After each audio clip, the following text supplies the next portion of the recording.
I made a significant decision when I was young that I have never regretted.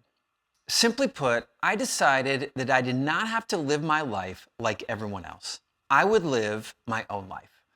I would pursue things of lasting value rather than the newest fads of society chased by everyone else. It sounds simple enough, yet countless multitudes will never make that decision.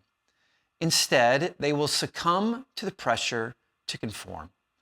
They will live their life purchasing the trendiest products and fashion released to the masses, not because they actually need them, but just because their neighbors bought them. They'll base many of their life decisions on the celebrity spokesperson's pitch of the day.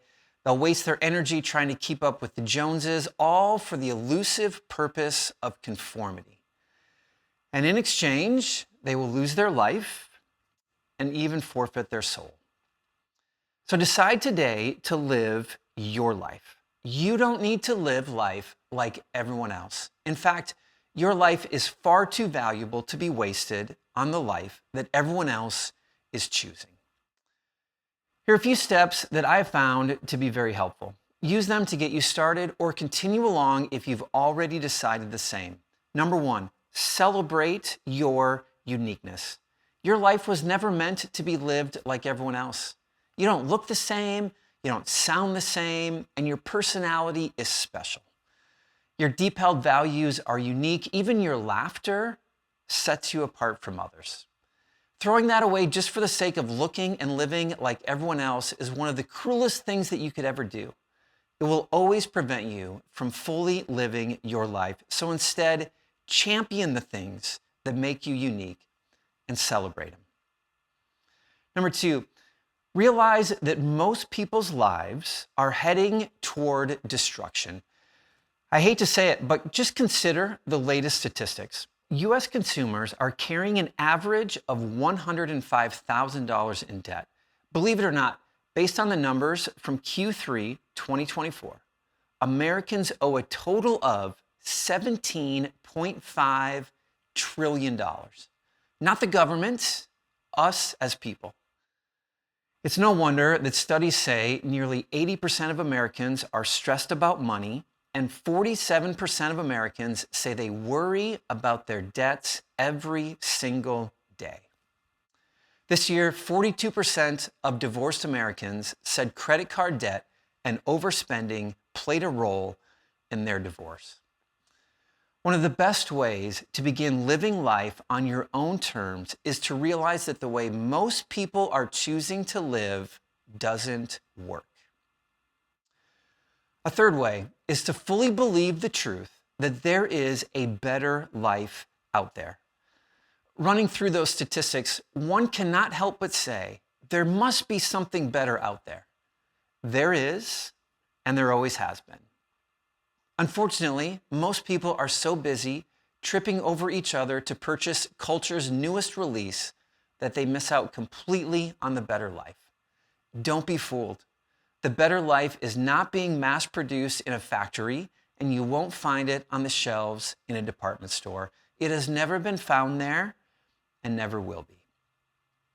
Number four, identify your values and allow them to guide your life. Grab a piece of paper and a pencil, and across the top, write what I most want to accomplish in life, and begin making a list. Then post that list somewhere that you will notice it every single morning. Allow it to shape your life and your habits. Base your decisions about time, energy, and money on those values. Allow them to guide your life even when they take you down a narrower road than everyone else.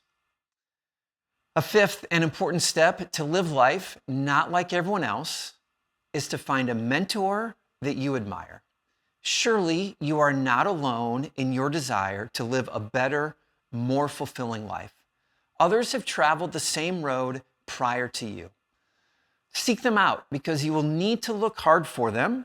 They might be uncommon, but perhaps they're in your family, an organization, your church, or maybe you can find them on the shelves of your library.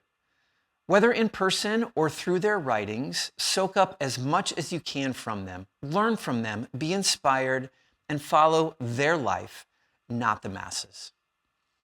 And finally, last, number 6, reflect, reflect, reflect. Regularly pull away to meditate, contemplate, and reflect. An unexamined life is not worth living because the pull to conform has always been great. Our lives will always drift in the direction of conformity if we lose our directional bearings. So withdraw often. Here's a video I recorded a few years ago about this very topic, and I think you'll find it helpful. When we withdraw often, we can review our list of values and reflect on the direction of our life. If it's moving toward the end we desire, or is it just following the easy road of everyone else? It's an important question that we need to ask. Your life is valuable. In fact, it is the greatest asset you own, and it holds potential for great things. So don't let it slip into mediocrity by choosing to live it just like everyone else. It is not a worthy trade, and you are worth more than that. Now, before you head out, let me leave you with one last thought. Every day, we're all carrying things, responsibilities, expectations, clutter, pressures, and yes, a lot of possessions. And most of the time, we don't even realize how much weight we've picked up along the way. It's one of the reasons I wrote my new book, Uncluttered Faith, and it's available now. It's an invitation to set a few things down so you can pick up what Jesus actually wanted for you and your life. If you're ready for a faith that feels lighter and clearer, more intentional and purposeful, I think you'll find this book to be a helpful companion for you.